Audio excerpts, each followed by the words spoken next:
In this video, we discuss 5 different problems and the question number 1 is out of following compounds find out। यहाँ पे 4 compound दिए गए हैं जिनके base पे आपको फाइंड करना है। तो first one, 2 compounds having same functional group. यहाँ पे जो ये कंपाउंड है ये कीटोन है। ये वाला कंपाउंड आपको दिख रहा होगा, इसको ईथर बोलते हैं हम लोग। ये एल्डिहाइड है और ये कीटोन है। तो कीटोन यहाँ पे 2 आपको दिख रहे होंगे, इसलिए आपको बताना है 2 compound having same functional group में फर्स्ट कंपाउंड आपका आ जाएगा और फोर्थ आ जाएगा। इसका सेकेंड पार्ट है 1 बिलोंग्स टू एल्डिहाइड फैमिली।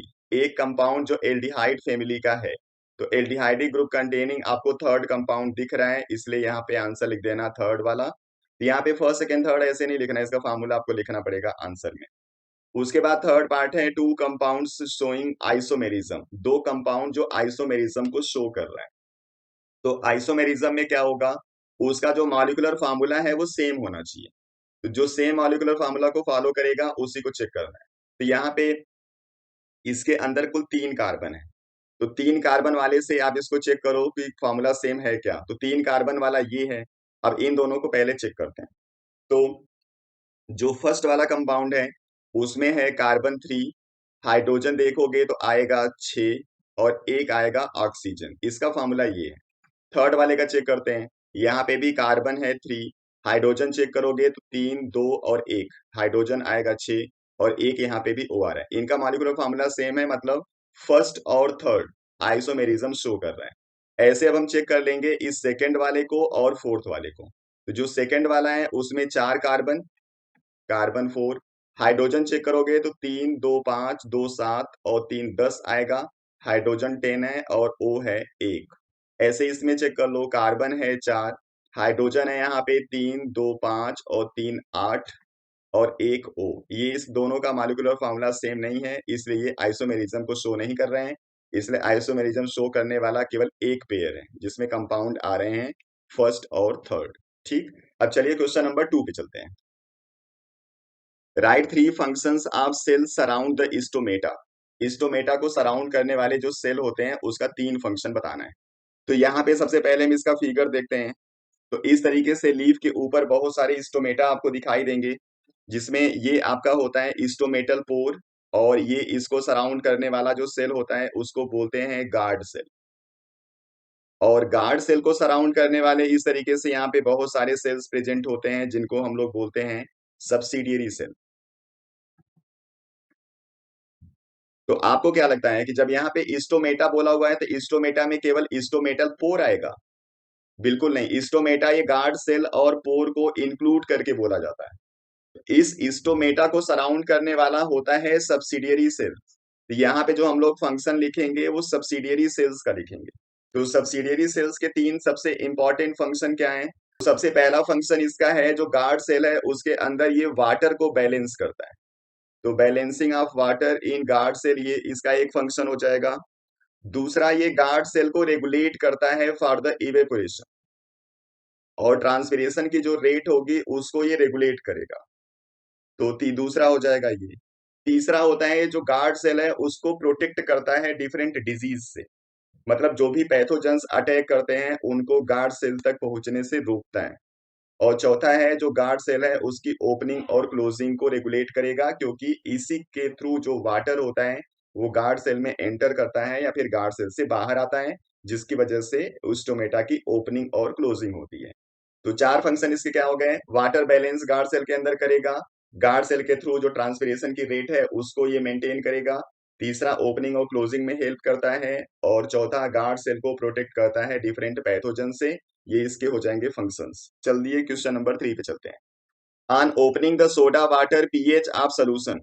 जब आप सोडा वाटर को ओपन करते हो तो पीएच पे क्या इफेक्ट पड़ता है?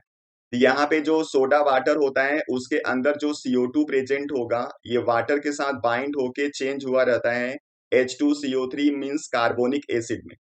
और इसी कार्बोनिक एसिड की वजह से जो सोडा वाटर होता है वो बहुत ज्यादा होता है एसिडिक, और इसका पीएच होता है लगभग 2.5 से 3, इतने पीएच पे ये होता है। अब यहाँ पे क्या होगा, जब CO2 को आप कोल्ड ड्रिंक के अंदर ऐड किए रहते हो तो वो होता है एट हाई प्रेशर, यानी बहुत हाई प्रेशर पे CO2 को इसके अंदर डिसॉल्व किया गया होता है। तो जैसे आप यहाँ पे इस डॉट को ओपन करोगे, तो जैसे डॉट को ओपन करते हो तो यहाँ पे जो प्रेशर होगा वो डिक्रीज होगा, और जैसे ही प्रेशर डिक्रीज होता है तो यहाँ पे जो भी डिसॉल्व CO2 होता है वो बाहर रिलीज होता है, इसलिए यहाँ पे आपको ब्रिस्क फॉर्म होता हुआ दिखता होगा।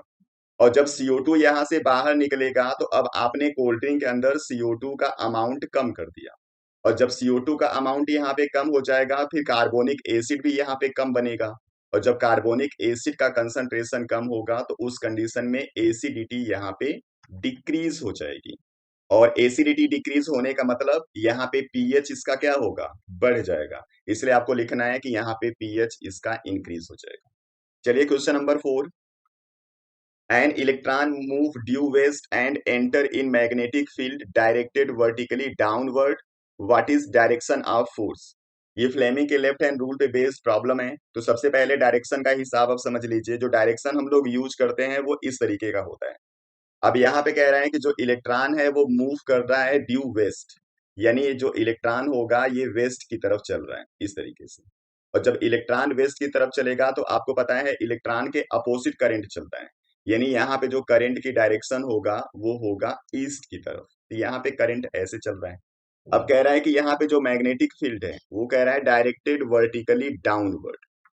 यहाँ पे जो मैग्नेटिक फील्ड है ये डाउनवर्ड काम कर रहा है। तो अब यहीं पे बताना है फोर्स किधर काम करेगा। तो जब आप इन दोनों को 90 डिग्री पे प्लेस कर चुके हो तो जो यहाँ पे फोर्स काम करेगा वो भी इनके 90 डिग्री पे मतलब परपेंडिकुलर होगा। तो या तो प्लेन के अपवर्ड होगा या फिर प्लेन से डाउनवर्ड। तो कैसे होगा आपको फ्लेमिंग के लेफ्ट हैंड रूल से चेक कर लेना है। और इसलिए आप क्या करोगे, आपका जो लेफ्ट हैंड है उसको आप स्ट्रेच करो, और इस तरीके से आप जो फिंगर्स हैं उसमें जो मिडल फिंगर है उसको आप रखो आई की तरफ, और जो आपका फोर फिंगर है उसको रखो डाउनवर्ड। जब ऐसा रखोगे तो आपको थंब जो होगा वो डायरेक्शन फोर्स का बताएगा, और ये इनटू द प्लेन आपको दिख रहा होगा। इसलिए यहाँ पे आंसर आपको लिख देना है कि जो डायरेक्शन होगा वो होगा इनटू द प्लेन, यानी ये डाउनवर्ड फोर्स काम करेगा प्लेन के। चलिए question number 5। H plus ion concentration of a solution is this, what is nature of solution? तो यहाँ पे आपको H प्लस कंसंट्रेशन से नेचर सोल्यूशन का बताना है, और आप बहुत अच्छी तरीके से जानते हो कि अगर कोई भी सोल्यूशन जिसका पीएच होता है 7 वो न्यूट्रल नेचर शो करता है, यानी एसिडिक नेचर शो करने के लिए पीएच यहाँ पे 7 से कम होना चाहिए, और बेसिक नेचर शो करने के लिए जो पीएच होगा 7 से ज्यादा होगा। अब इसी पीएच को हम लोग चेंज करते हैं कंसंट्रेशन में। तो यहाँ पे जो पीएच 7 होता है उसका कंसंट्रेशन होता है 1 × 10⁻⁻7। ये क्लास 11 की केमिस्ट्री का कॉन्सेप्ट है, इसको आप याद रखोगे। अब अगर कंसंट्रेशन इससे ज्यादा होगा तब वो होता है एसिडिक, और जब H प्लस कंसंट्रेशन इससे कम होगा तब वो होता है बेसिक।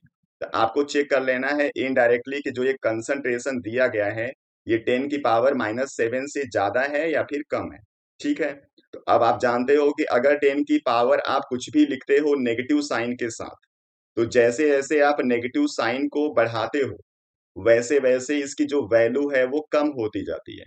यानी इन दोनों में जो 10⁻⁻5 है वो वैल्यू बड़ी है, यानी H plus concentration of this solution is more than the H plus concentration of solution having concentration 10⁻⁻7।